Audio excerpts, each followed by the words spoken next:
And now, from beyond our dimension, this is the Jeff Mara Podcast. Here's Jeff. Today's guest is Xiao Ma. Xiao is a Chinese UFO and consciousness researcher. She has extensive contact experiences with non-human intelligence through various paranormal contact modalities. Xiao, thank you so much for giving us some time today, and welcome. Thanks for having me, Jeff. Thank you.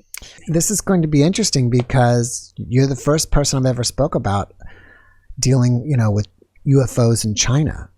Yeah, there's not really much information from China, mainly because we have internet firewall between China and the rest of the world. So the WhatsApp, Google, Facebook, all those are formally banned in China. So there's not much information going around between China and the rest of the world. But thanks for having me. Does China have one big UFO event, kind of like the Roswell event here in the U.S.?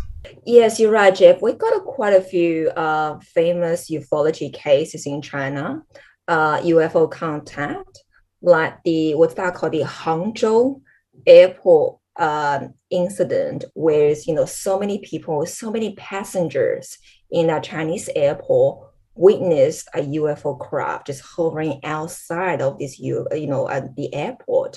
As a result, that airport have to be shut down in order to deal with the situation. So that was a quite big case, if I recall correctly, back in 2010-ish. And we also got a famous UFO case where there's a Chinese farmer had a physical contact with alien race. We do have quite a few cases, which I'm happy to dive into deeper later on. Do you think that the Chinese government has possibly recovered crashed alien UFOs? My word is absolutely yes. I just heard from various people that they are reverse engineering those crafts in order for, weaponize, I don't know whether it's maybe not weaponize or whatever, use that, energy or technology for their own use, like military use or other usage. But from what we can see, at least at this stage in China, those technologies are not really fully implemented in the civilian level, which means we don't get to use it, but only for the government. In general, how do the Chinese people react to UFO experiences? It's the reaction got quite a few layers, Jeff. Like from the broader scope, we're talking about 1.4 billion Chinese right now in China. And more than half of them are living in, as a farmer or in the remote areas. So it's hard to sort of summarize into quite a few words. I think mainly for the mass population, people still don't believe it. From the broader scope, people think it's not real, can't be true. But if you narrow down to the younger generation, like my age, or towards like Chinese UFO community, which is very large, a lot of people in the community or people in the spiritual communities, they tend to believe this is real. So from the broader scope, not really. But if you focus on ufology, spirituality, anyone try to be more or less spiritual person, they will encounter those supernatural experiences. And then they tend to believe this is real. So we're talking about a range of communities, maybe around 10% or maybe 15% population in China that truly believe in these kind of things. Now, you mentioned spiritual experiences. How is it in China now? I mean, with communism, is there no religion at all? Or do the people still have some amount of religion? Or are people spiritual? Or are they atheist? It's a good question, because according to the Chinese constitution, just like in US and other countries, they say in the constitution, everybody have a freedom of religion. But in truth, it's quite opposite, because back in early 90s, that's where China was practicing Qigong. You may have heard about Qigong. It's like very similar to Reiki, these things. You use your energy on the hand and you can do supernatural things. So people really practicing that. But then the government thinks, oh, hang on a second. Those things are contradicting with communism belief system. The communist ideology is only believing three-dimensional world, like everything's tangible, material. So if you look into communism belief system, they are very pure materialistic people. So if you want to challenge them with anything like gods, spirituality, or Qigong or Reiki, you try to sort of, they feel that as a threat. So that's why at this stage in China, officially they'll say, yeah, you can practice it, but in reality, they really suppress alternative science in China at this stage. I would think that the people have some view of spirituality, because if you watch the movies, at least from Hong Kong movies, there's a lot of like supernatural stuff going on in these Hong Kong karate movies where people are flying around and doing more supernatural stuff. Yeah, so sorry, I need to elaborate more. I beg your pardon. It's a good question. I mean, the issue is this, the broader scope, according to the Constitution, yes, you can do whatever you like. But in reality, they don't really allow people to expand in this field, like, the contact modalities, which Ray Hernandez mentioned, UFOs, spirituality, Reiki stuff.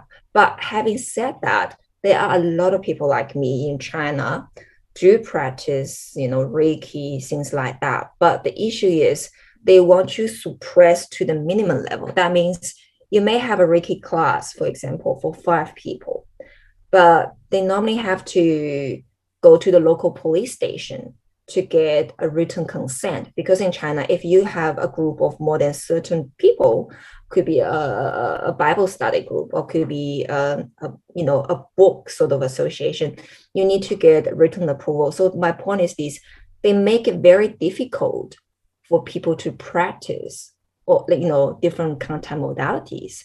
Not like in US or in other like Canadian countries, like those countries where people just say, hey, let's have this group, let's open up, let's catch up for sky watching. In theory, you could in China, but they make it very difficult for you to do. So because of that, the expansion of alternative science field in China is very controlled to the bare minimum.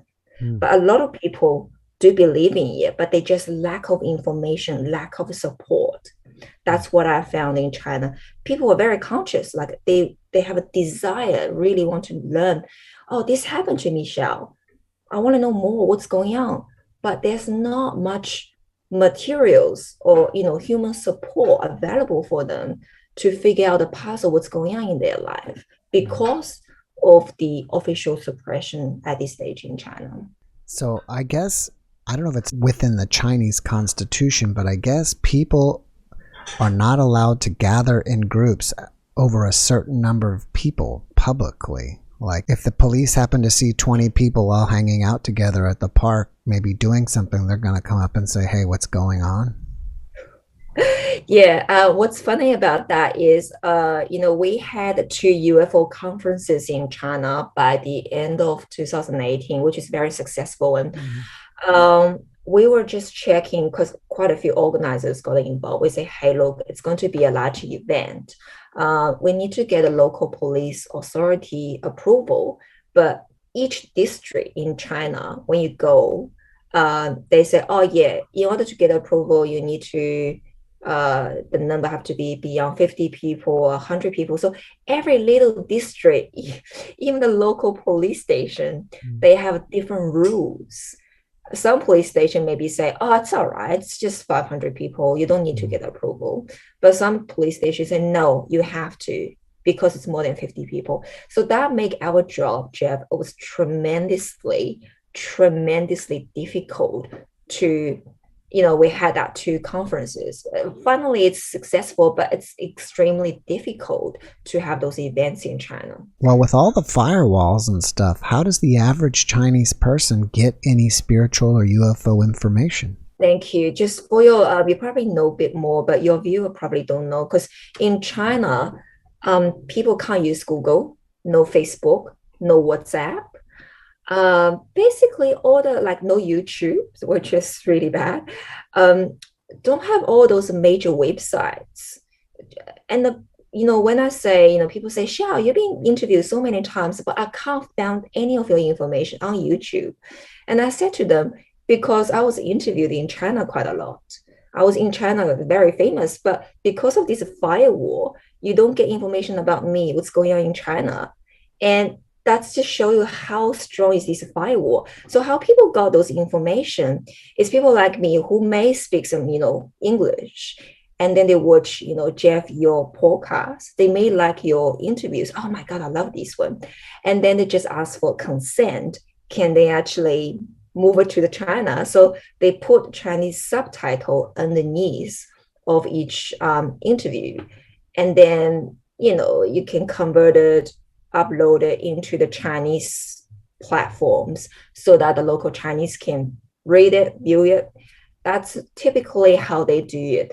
So there are quite a few difficulty about this job. That's why there's a lack of information in China. First, people need to get, it's called the VPN. It's like a software, allow people in China to jump the firewall. Otherwise, they can't get on your show. Second thing, it's very difficult. The second thing, that Chinese must have a good English. Otherwise, they can't understand the whole process, written or, communication. And thirdly, which is the most difficult part, they need to translate each sentence word by word and insert it as a subtitle.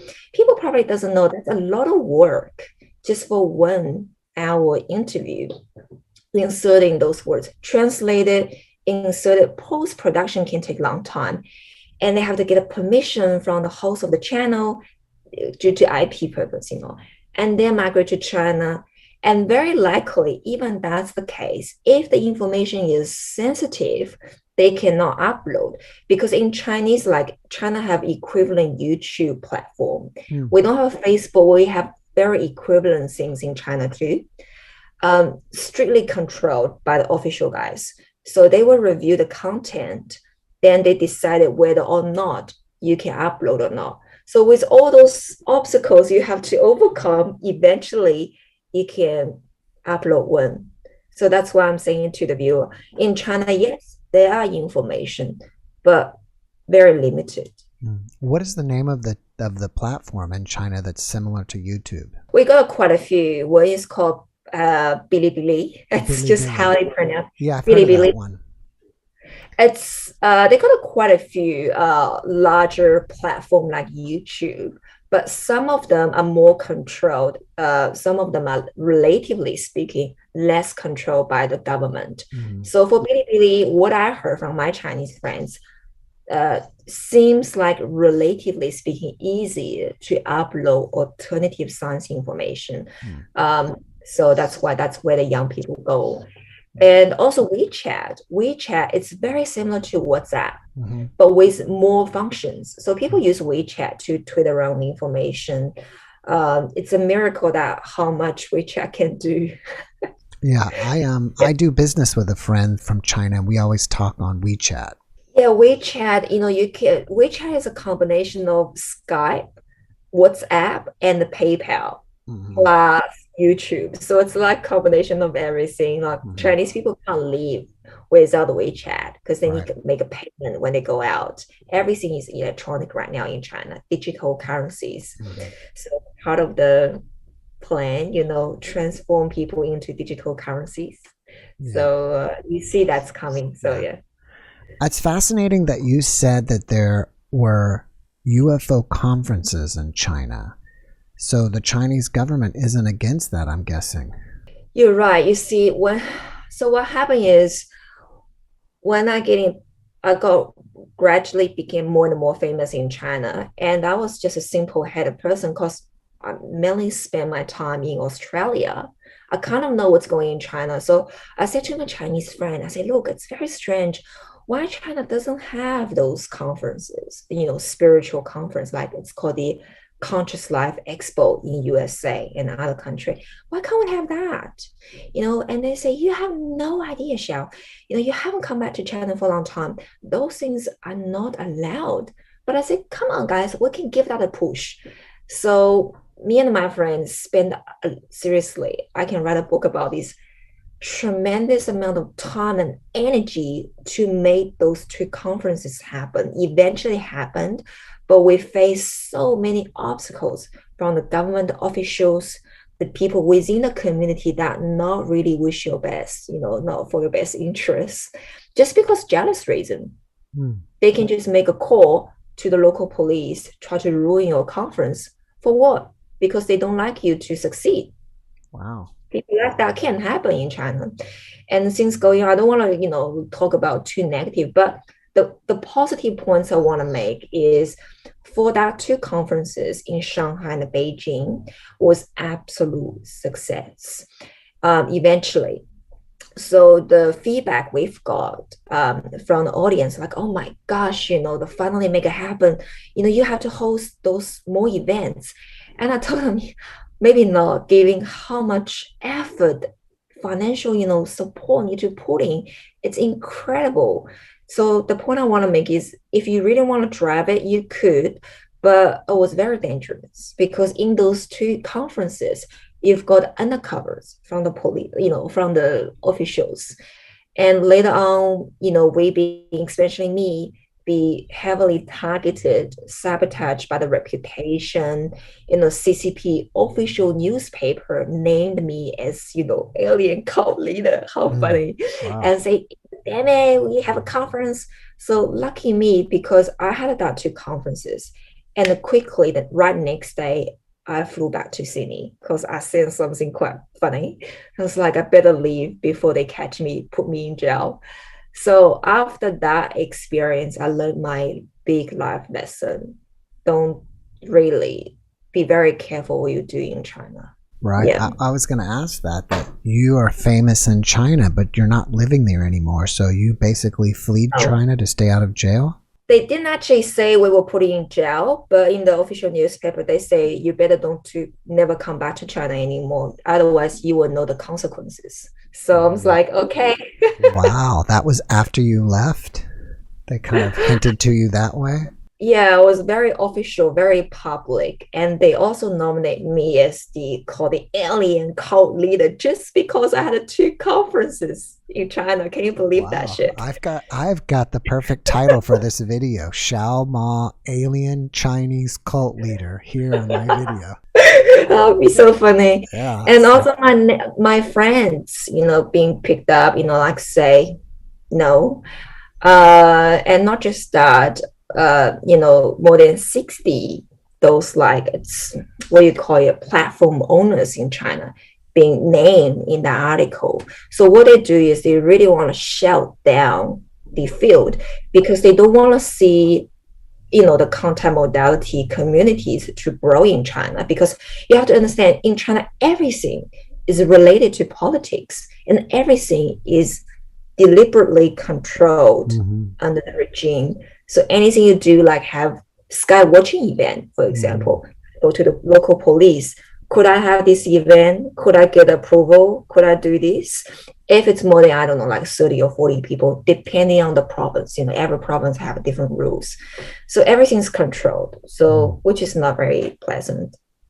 Wow. So what do you think? They just want everybody to be worker bees over there and keep their mouths shut and do what they're told? That's what I feel like.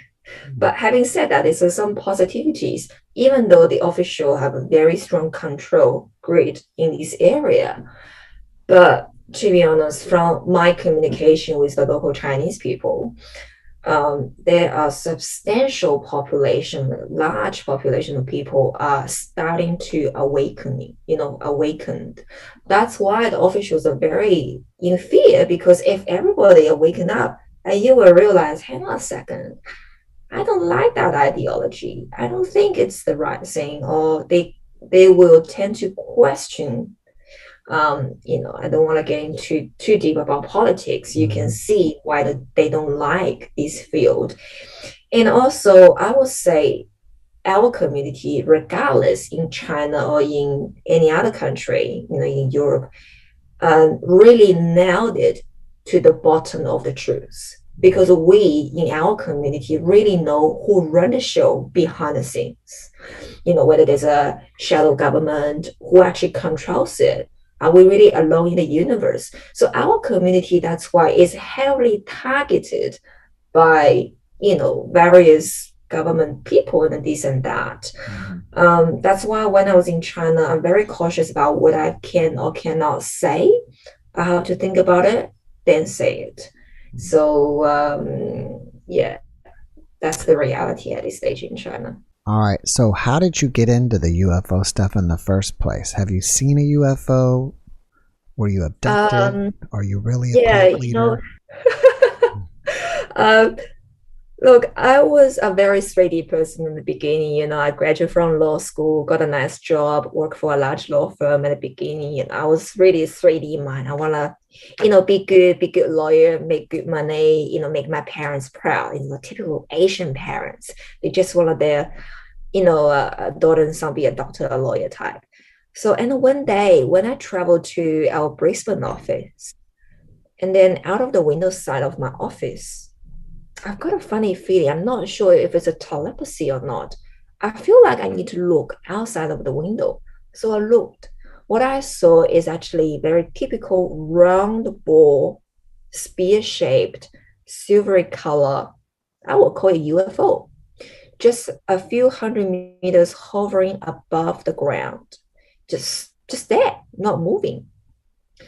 So I stared at things for literally almost half a minute. I was like, that doesn't look like airplane because it's not moving and it's not very high. It's just a few hundred meters above the ground.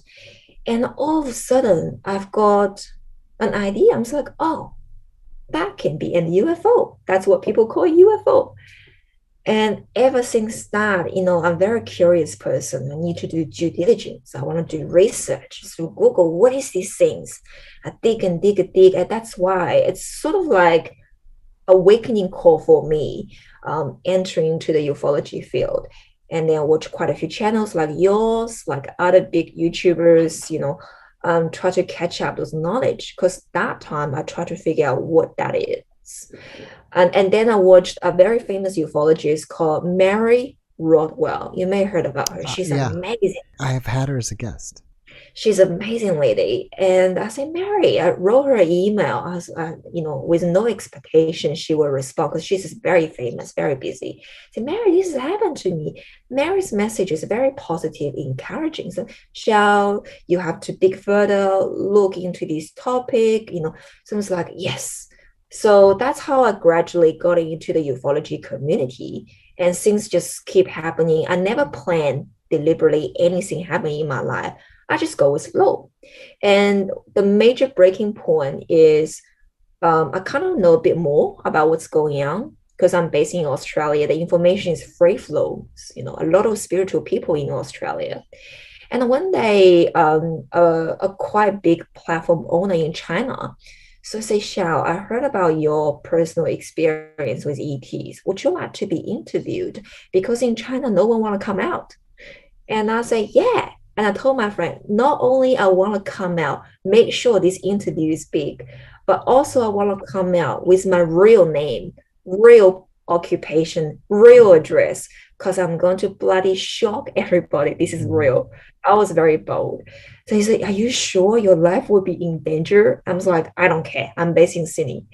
So we had a first interview and we invited like more than 10 platforms in China to join this interview. So I said, this is my real legal name. This is my real occupation. This is what happened to me. Everybody, you have to believe this thing is real. And Jeff, oh my God, the next day, this news just went viral in the community, in the newspaper. It's like, oh my God, this is Australian Chinese lawyer claim this alien. They still call abduction, which I call myself as contactee. It's this and that. So, and then after that, I just got interviewed, share my information. And then I opened up an email address, like, contact Xiaoma, something like that. So I want to interact with my viewers. I want to see what's going on in China. Surprisingly, sorry, I hope I'm not talking too much. No, not at all. Surprisingly, more than 70% emails that I've got are talking about, not just, validating their experiences, but also they are seeking help. They say, oh my God, this happened to me. But a lot of people in China are being spiritually attacked. That makes me feel extremely sad because in China, there are a lot of disclosure movement, like they want to get in the correct information. David will quote those big names information in China. But there's not much information offering solutions of how to overcome their personal issues. So what if someone being attacked at nighttime by certain negative beings? How can they handle the situation? They only know what happened to them, but they've got no one to talk to because their parents wouldn't believe them. Secondly, there's no solutions in China at that time. So then I decided, look, I need to focus on that. I need to interview different persons and offer a solution, some experts in this area, like how to overcome these issues. That's what I sense. And what's interesting, Jeff, is in China, a lot of people who attended our conferences or even listened to my videos are younger generation, which are quite different compared with the Western world. Because in Sydney, I attended quite a few like local events. They got UFO associations here, in those states. But when you actually go there in person, you will see around you a lot of people actually are elder generations. I'm not sure if you attend those conferences or not. I actually haven't been to a UFO conference. Not just conference, but also like association events happen on a monthly basis. Those things I do go to a few years ago, a lot of them, even during the Saturday time, are older generations. Right. But when we have conference in China, that's the major difference between China and other places. Massive amount of people are younger generations. So that makes me really happy because what I can see is Chinese are starting to be awakened, especially for the younger generation. So our nation still have a hope. So that makes me really proud. Let me see if I have your timeline sorted out straight in my own mind. You were in Brisbane, Australia when you had your UFO experience. You weren't in China. Oh, sorry. I was based in Sydney, but I was on a business trip to Brisbane office. Oh, okay, but you had your experience in Australia, not in China. Yeah. And then somebody from China interviewed you with all these other platforms, and that just blew up like crazy in China. Yes, and all of a sudden you're instantly the UFO girl. And then you've actually, after that, you've went to China a couple times for UFO conferences, correct? Yeah, we had 2 conferences in China. It's all happened simultaneously at the same time. One's in Shanghai, the other is in Beijing, around the end of 2018. And then at what time did they publicly say it would be a good idea if you don't come back? It's the early 2019, January, so 1 month after that. So after those conferences, they were saying, okay, we don't want you to come back anymore. Oh man. And also my friends in the conference, those undercover police, and say, you come here, and said to my friend and say, what about this? So many things like that. They're not very happy. I reckon the only reason they didn't actually throw me in the jail because during the conference, we invited quite a few ufology gurus. They probably don't want to see the diplomatic foreign affair level, Right. So they decided not to do anything. And then I was like, the conference are finished, and I was like, I better go back to Australia now. So Wow. straight away. You haven't been back to China since, have you? No, not yet. And given that's COVID-19 situation, nobody can travel, so I'm pretty chill and relaxed about it. So, Right. Can you tell us of any other major UFO events in China? Yeah, there are quite a few in China. And the point I want to also make just before getting to the major cases is China is like the rest of the world, even though there's lots of political suppression, but nevertheless, the number of sightings, the number of cases, the amount of populations being contacted are no less than the Western world. People have to remember that. But you just don't see that much information because of the firewall and the suppression. Right. So the famous cases, I can name a few. The first one, as I mentioned, from my perspective, is a big case. It's called Hangzhou airport case. Hangzhou is actually the second tier city in China. It's a big city, but second tier, not as big as Beijing and Shanghai, but quite sizable. So one day, somehow around the nighttime, 7, 8 o'clock, the passengers saw a very silent, like a huge cigar shape, or even like a not cigar, maybe like a stick shape, super long, according to them, like a few 100 meters long UFO craft, beaming all the lights, literally try to land at the airport. And the authority came in, block one side of the airport because that's where the UFO landed. They sort of push away all the passenger to the other side, give them a takeaway dinner, like, oh, just eat away, nothing important, don't watch. So, and then somehow what I heard is that UFO landed. So what's happened next is I probably don't know too much. Whether they have treaties or whether they just gone, I don't know. I would prefer not to say too much because otherwise I will get in trouble again. So that's a big case. Reason being, when the UFO showed up, it was they didn't actually go very quietly. They make a huge statement in that city that day, with at the peak time at the airport, so many passengers saw it. Plus, the local residents from different angles, because you may live on that side, she may live on the other side with a different distance. A lot of residents in the local areas have, witnessed that craft, and some of them even took picture of it. And after that incident, it's all over the news in Chinese media, because mind you, back in 2010, China wasn't that kind of close. So they sort of like close one eye but keep one eye open, you know what I mean? It's like they don't like what you're talking about that, but they are not really trying to suppress you extremely hard, not until the recent years. So the situation actually tightened after 2018, whereas back in 2010-ish, you can still talk about it. When I came out, I was not welcomed, but you can still talk about it. So you see a little bit of wiggle room, in our community to come out, talk about it, share. So that time was okay. So that's a big case because firstly, if thousands of people, Jeff, witnessed the incident, you cannot deny it anymore. I feel like the UFO aliens in that UFO craft is very smart because they want people remember this event. And secondly, we don't know what they actually did with the Chinese government. Do they have a treaty? What have they done? I'm not the best person to talk about that in detail, to be honest. But that's one of the profound, famous case in China.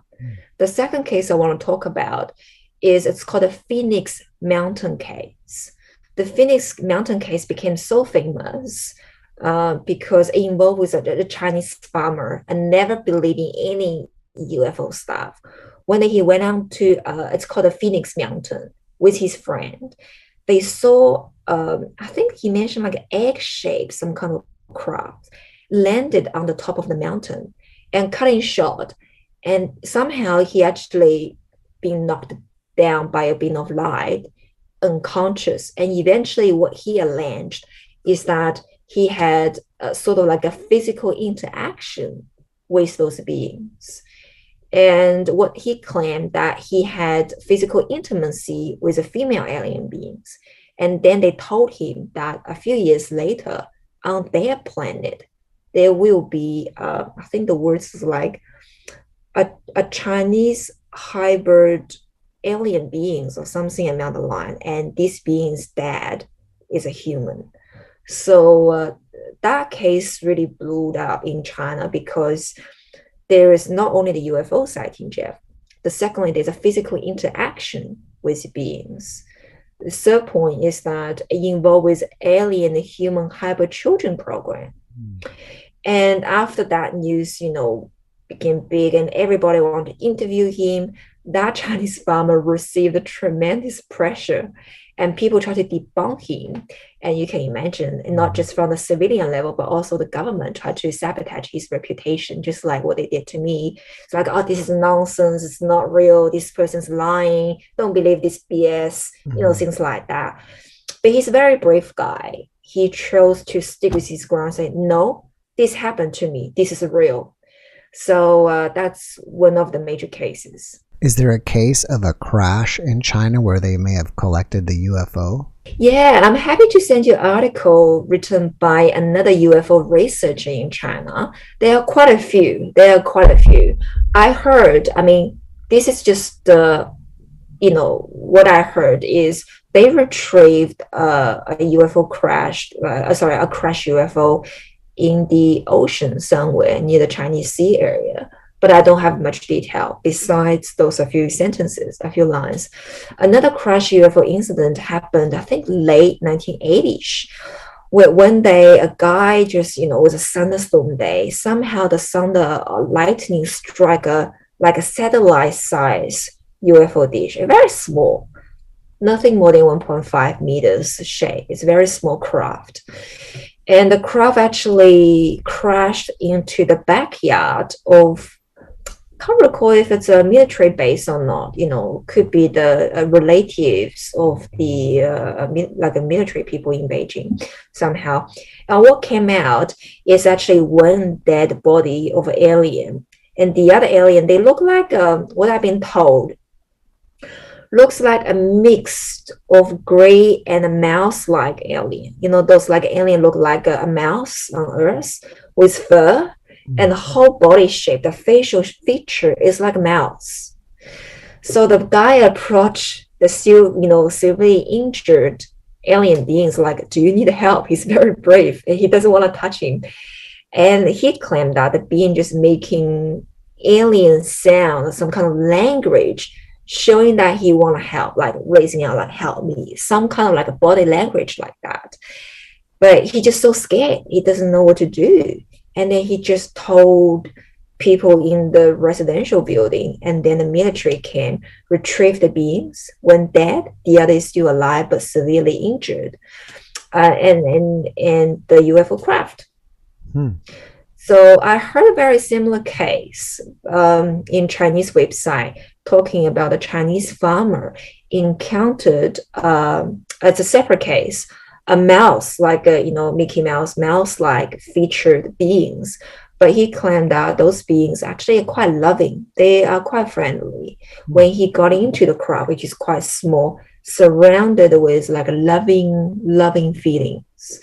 But you see that we got all ranges of contacts in China also, but sadly, not all of them are publicly reported due to political suppression. Yeah. That's interesting. I've never heard of mouse-like beings, so that's something new. Yeah, from my own contact, I remember one day I'm not sure if I'm in the lucid dreaming state or not, I kind of see those beings. They are mouse-like beings, very little, not very tall, like I would say 10 years old height. Fur, a lot of fur on their body, very mouse-like features. I feel like they're actually quite friendly. Are there pictures that someone has drew of them on the internet? Yeah. I wish I can get myself more prepared. I should show you some pictures. I can send it to you later on. Okay. So you can share with viewers. Do you know what crop circles are? And if so, do they happen in China? Interesting. Thank you. Because quite a few Chinese are very fascinated in crop circles researches, like investigations. But I haven't heard many cases about crop circles in China. Not that I'm aware of.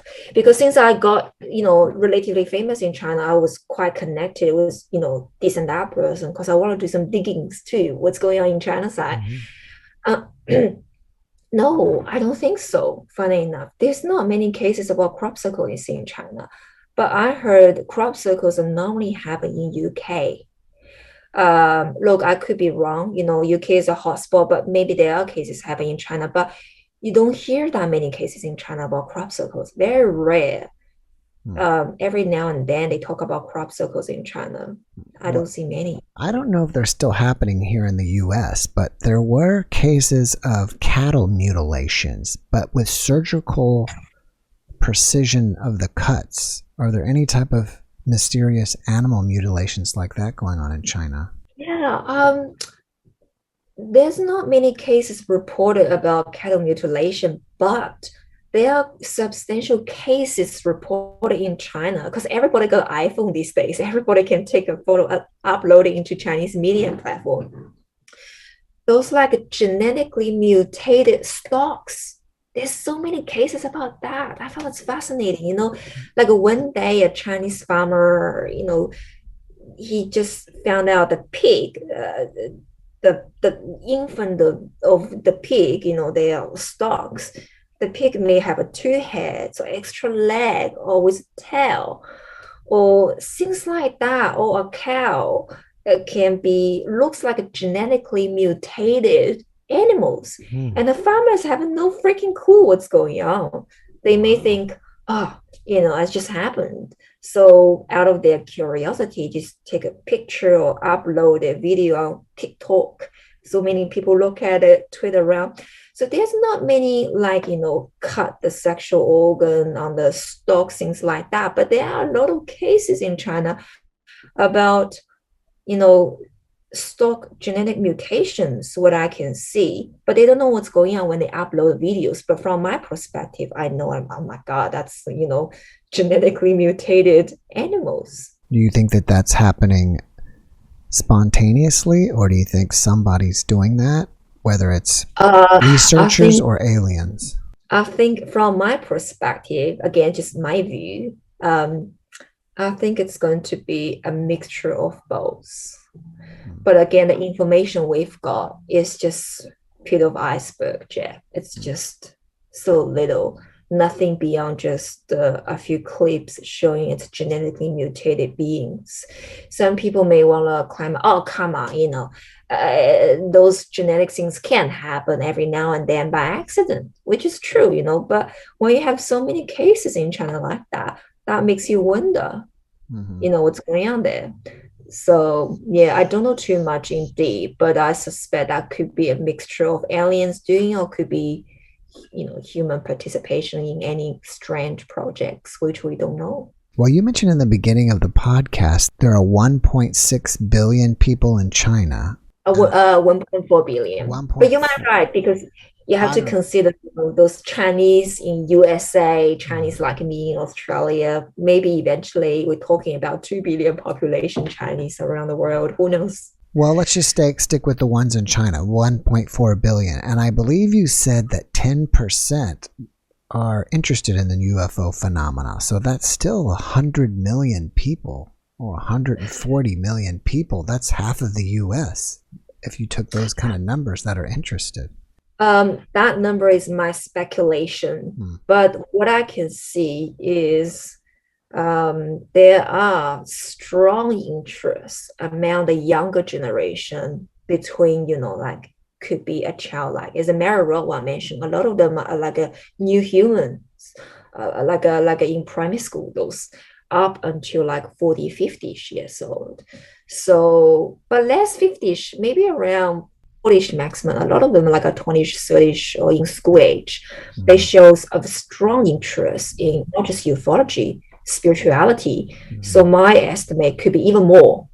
And the older generation, funny enough, Jeff, they have a different way of approaching this topic. For the younger generation, they may, everybody have a different lifestyle.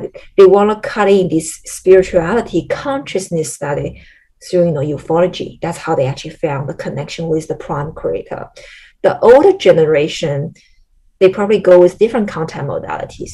Could be through religion, Buddhism, or could be Qigong. A lot of older generation love to practice Qigong, Qigong stuff. So once they start to practice Qigong, they learn, human actually more than just physical being. We have Qi, energy.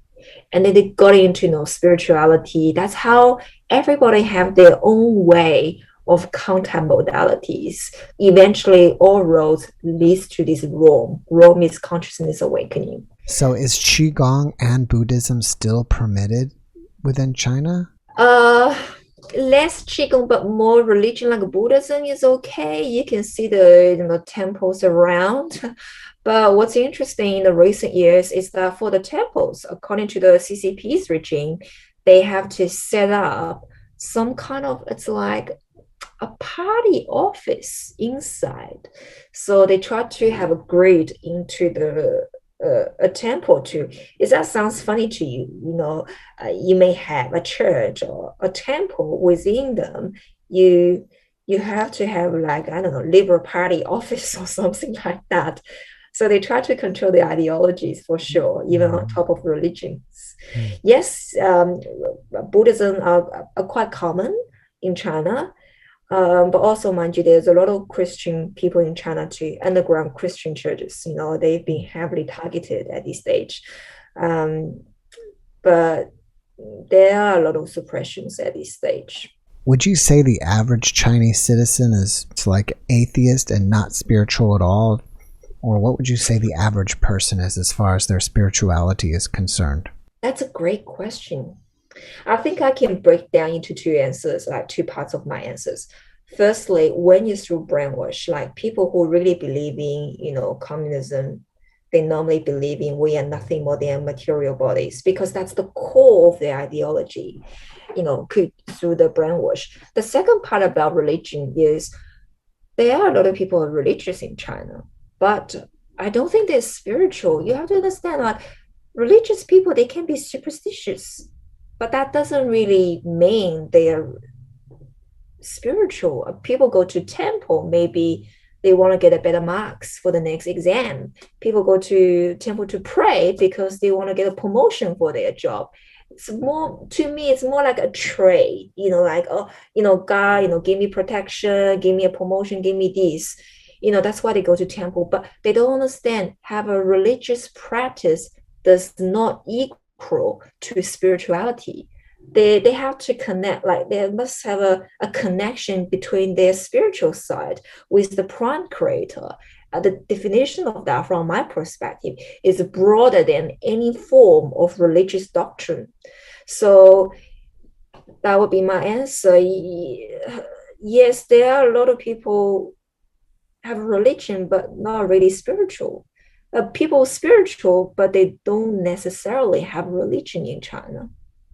Do you think China's primed and ready for a spiritual revolution? My answer would be this. I'm very optimistic at this stage because even though I consciously aware about what's going on in China at this stage, but I want to remind everyone about Edgar Casey's reading. He said one day China is going to be the cradle of Christianity. And my interpretation of that word Christianity is not purely referred to the religious term, you have to be a Christian, follow Jesus type. I think Christianity means the spiritual side of us. So I believe from the long run, China will be transformed into a very pure spiritual nation. And you know what, Jeff, I believe in the future we may live as happily one family rather than have the concept of nations. I tend to think that we as a one race. You're a very busy woman here. What else do you got going on that you want us to know about? There are two parts I want to mention, if you don't mind. One, I just want to add on to the Chinese community, UFO community. What I found really fascinating when I dive into Chinese UFO community is that how the Asian personality traits can affect their contact modalities, their progression of the spiritual awakening. Because in the Western world, when they have a dream or contact, experience, what they do is like, oh my God, this happened to me, Jeff. Let's get on the YouTube. Let's talk about it. So you record it. That's what I see. It's very outspoken. Information flows. Whereas in Asian country, not just China, Japan too, people very reserved. If they have a profound experience, they want to keep it really quiet. They try to figure out inwardly, like what's going on. The email I've got from people, and I said to them, look, your experience is fascinating, even more interesting than my experience. why don't you just come out, talk about it. You don't have to use your real name if you don't like it. Just use your pen name or anything like that. And the answer I've got 99% time in China is no, no, no, thank you. I just want to talk to you privately. Give me some guidance or talk about it. So you see, it's a very private thing for them. And there's a more about learning their experience, by a course online or 7 days Kundalini awakening or 4 days teaching, things like that. There's a less, relatively speaking, less like spiritual journey. You have to involve with your self-discovery sort of process. I just wish to see more Asians, not just Chinese, not just follow, what you need to be taught, what you need to do, people tell you, but figure out things by yourself, have a chat with others, figure out what's going on in life. There's an element of lack about that. And because of Asians' personality traits, I think that's how they've been affected. Like a good student, sitting in the class, try to figure out from their teachers, spiritual gurus, with less about this has happened to me. What do you think, Jeff? Should we explore that further? That's the part I really want to see from all Asians. The last part I want to mention to the viewer is through my contact experience. I want to share with people. Doesn't matter how much you know. So many people I learned on the journey is they just so caught up by those phenomena. The craft is shape is red or like a spear or the cigar shape, the color of the, but they don't really focus on inwardly on themselves. Doesn't matter what they know. In the end, the final day, our spiritual evolution, whether you're going to ascend to the higher level, even higher level, it will be purely based on what really resonates with you or what you actually truly learn. Transformation is important. We have to change ourselves.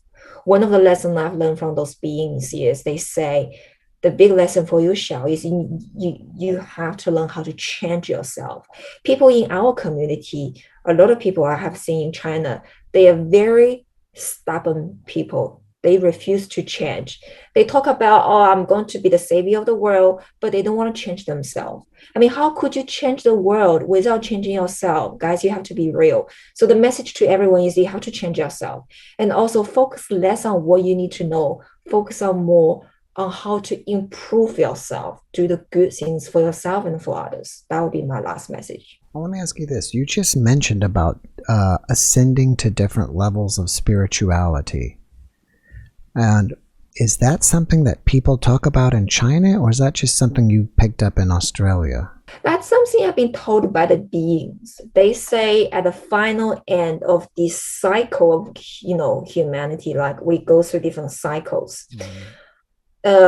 Each soul, like us, will basically have a quantum jump.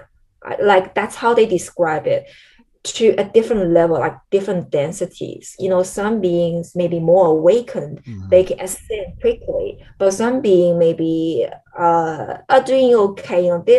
They are different level of spiritual awakening. That's why we have a different people. Right. Some people are more conscious, awakened, spiritual speaking, their soul more advanced, relatively speaking, than the other souls. So that's the point I want to make. In order to make a huge spiritual awakening, they really need to improve themselves, change themselves, do more rather than, just for fun watching the UFO shows. I think I missed something here because I don't remember you telling me that you had contact with beings. Oh, I have a lot of contact with beings. Well, before we go here, can you tell us about these contact with beings? Are you saying extraterrestrial beings or out-of-body experience contact, or what kind of contact are you saying? Yeah, I have a lot of contact with the beings. A lot of them I have full ranges, very positive beings. Some of them are very neutral. I feel very neutral, like business-like. I'm here just do my job, nothing, just observe what you do. So those are categorized them as very neutral. They don't do any harm to you or they don't do any good. They just want to observe and learn human experience. But I would say 80 to 90% of my contact experience are very positive. They are very supportive through my journey. 10 to 15% are very neutral, just observe and learn things.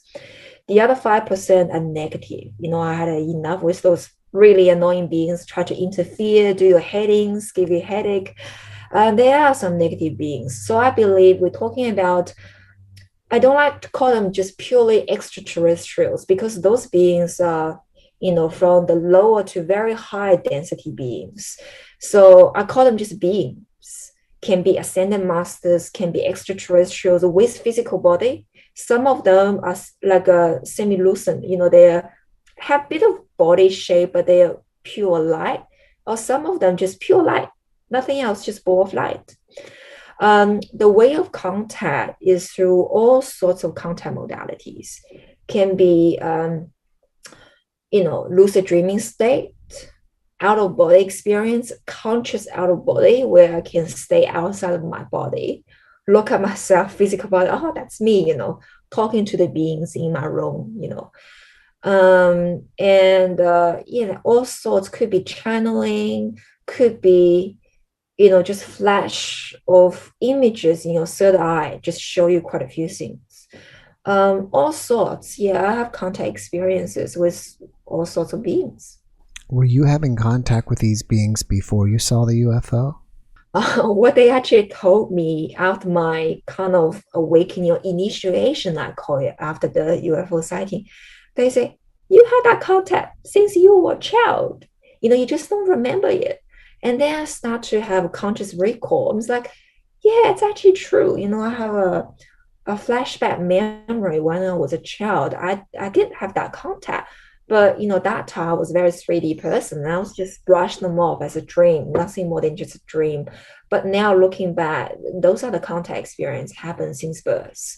But you just don't remember it. Or they prefer you not to remember it, because some people are so caught up in the phenomenon that they can't function in the daily life. So they would prefer to give you a drip drop information, help you to transition through the period. Now I can see why they call you the cult leader for getting into this stuff. No, look, I'm a very 16 person. People can make a fun of me. That's okay. Jeff, it's a very, it's a tough journey for me. Mm-hmm. I asked them, I have a lot of, even though I make a fun of it right now, but through the whole process to be the so-called alien cult leader in China, you will get a lot of backlashes. It's a very tough road. But I said to them, gosh, why am I Chinese? I can have an easier life, be a belly dancer from Hawaii or something like that, have an easy life. But, every time when I ask them, they say there's a reason why you incarnated as a Chinese in this lifetime. But they never told me. They just say there's a reason for you to discover. So I guess my higher self chose a tough journey for me in this lifetime. And I want to let the viewer know that don't just, Chinese, don't believe those major media. They try to paint Chinese in such way. Because I can tell you, a lot of Chinese in China, they are very friendly towards Americans and other Western people. It's just the news. Yeah. When you watch CNN news, they always try to divide us. Yeah. People in China, they work from 9 to 5. They go to supermarket. All they care is, should they get a skim milk or full cream milk? Which Netflix? What do they know? Not Netflix, like Chinese Netflix type. Mm-hmm. They're like, those American products, great, this and that. They're not really into want to do some bad things to our brothers and sisters in America. It's just the news that try to portray us such a, evil communist, those people. So I try to not to buy into these things. Yeah, I think basically humans are the same all over the planet. They want to have a happy life. They want to have a family, and Yeah, they want to. The simple things. And I want to thank you, Jeff, and also other YouTubers for releasing those interviews. So that's how my Chinese friends can learn or explore more on their journey. Because of this information from the Western country, they can put a subtitle underneath. and move to China, people can watch, relate to themselves. Oh, this happened to this person. Oh, that happened to me. Oh, that's how she resolved that issue. So they can learn what to do or what not to do in their spiritual journeys. Because since the information in China, we are so desperate for the information from the Western countries. I don't think at the civilian level there's that much tension between us. I really don't see that. A lot of time in our Chinese community, we'll say, oh my God, that's a great interview Jeff did about this person, that person. I love it, love it. You see a lot of very positivity amount, but when you read like CNN or Chinese Communist news, they just make it very negative, but it's actually not the case. Right. Do you ever see orbs? I do, not very often, but there are quite a few occasions. My friends use special cameras. They take a picture of me. They caught all those orbs flying around me, and probably you too. I thought that's quite fascinating. Well, I've never seen him around me, but during our podcast, and I've seen a couple things flying around you, and I don't think it was with the green screen or whatever. And I was wondering, that one went right in front of you. Small would probably be, very, very small, but I don't think it could have been with the green screen. I don't know why this flash came across you, but when you watch it, look out for that. Yeah, thank you. I will. I mean, those beings are very curious about my interview. They want to check what Xiao said about us. Yeah. All right, Xiao, well, I'm running out of time. So before we finish, do you have one last positive message that you can share with everybody? Yes. Firstly, I really want to thank you, Jeff, and your past interviewers, and that gave me a tremendous information. The last positive message I want to share is, I know we're going through the darkest period on this planet now, but there's one message I want to share with everyone. That's the message I've got from the alien beings, from the very positive race.